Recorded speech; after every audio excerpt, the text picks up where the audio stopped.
Hey guys, it's Selwen here, and today we are talking about herb farming, specifically the now much wanted Zin'Anthid herbs in Nazjatar that have made every alchemist and herbalist very happy with their gold making, including myself. Here comes the money. Here we go. Money talk. Here comes the money. Money, money, money. Now, before we get to my personal route I take, we need to go over the basics on how to be more efficient in your gathering. And I know I'm using a DK here, which is a travesty for some, as I should be using my druid, but I've been slacking a little bit with him, and he's on my DK. I got the rank 3 of the herb, plus the 20% mount speed ain't bad at all, especially since this video will be made without flying. But anyway, let's start with how you get the herb skill in the first place really quickly. At rank 1, you will be able to learn at your own base in Nazjatar, as long as your Herbalism skill is high enough. At rank 2 will be dropped from a rare-ish mob called the Carnivorous Slasher. It will end up killing it on a quest, but is up pretty regularly, requiring the germinating seed to start its summoning type of thing, where you need to feed it the bloatflies. Rank 3 will be RNG as you gather the set herbs, so try to get at least rank 2 before farming, and the third will come naturally. Alright, then we have movement to talk about. The goal here is to gather and do your routes as fast as possible without having to dismount and getting dazed, which are the plague for farming. So how can you achieve that? Well, druids get all of that for free with their travel form, plus allowing you to hop and not take fall damage with its movement ability in your talents. Additionally, being in tank spec, Guardian will prevent you from getting dazed, making them the go-to class for your gatherer character if you so wish to have one. Now, if not the druid, a good alternative will be the Sky Golem, which, by the way, the price has decreased over time. If you're looking to buy one, now is a good time, allowing you to herb while mounted. If none of that suits you, you always have the option to buy some stirrups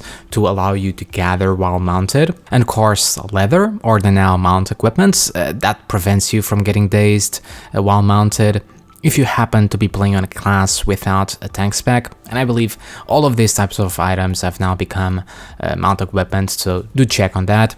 Price on all of these things will vary by your server, obviously. On top of all of this, there's also items to improve how fast you can gather, even allowing you to gather faster than enemies hit you. This being enchants for your gloves, really cheap ones. I always carry some of these in my bags or bank, or if you so happen to be a Tauren druid, preferably, you get this for free due to your racial, so you can apply, say, the mining one instead if you happen to have a gatherer specific character, so you can both mine an herb quickly, or do the opposite if you are in a high mountain Tauren instead. Alright, so now that you are all set up to gather all the herbs as fast and easy as possible, where should you focus your efforts in Nazjatar? Well, there is a lot of great routes out there, and personally, I kinda bundled them all together, and has since worked for me. Being on a very high population server, I also tend to gather in the mornings when I have the time, or during raid times. I found this time to be amazing to gather, and literally a night and day difference in comparison to afternoon hours or late evening, because everyone decides to farm late in the evening, be after the raid or while watching a show or movie, and just relax, because farming can be awfully relaxing, just like fishing, and everyone gets the same idea of farming late in the evening anyway, and afternoons is filled with people doing the dailies, the world quests and stuff, so there's not going to be a lot of nodes. Now that can be difficult with your playtime to farm at these specific times, so server hopping is an option, allowing you to phase to different servers and possibly get fresh nodes for you to gather and cheese your way in no matter the time of day. But it can feel crap to server hop, as in getting in random groups and not really contributing to the objective in question. Plus, it's also kind of boring to constantly be changing groups and whatnot, but hey, it works and it is effective. Another problem that this herb has is that it's very much focused in these small areas in Nazjatar, specifically the coral red area forest. place and its nearby areas. The west side of the zone tends to be far less dense as it gets very rocky, very cliffy, so herbs don't tend to spawn a lot there. So I avoid it most of the time and just focus on the east side of the zone, and this is where server hopping would work best, as Want to Buy Gold so kindly pointed out. So my route tends to be around the coral forest. I spend a lot of my time there and is where I advise you to focus as well. It tends to be filled with nodes, so when you clean out that area and you're not cheesing with server hops, I tend to do a lap around the ruins of Zin'Anthid, where a decent amount of nodes tend to spawn as well, and I cannot wait for flying to bypass this area better because it can be a pain, and then backtrack to the forest to see if any node respawns, because like I said, I love this area, and then make your way up to the top, to the Spears of Ajara, where a lot of nodes tend to spawn as well, though not as many, but sadly is a little bit mob infested. Do a lap there,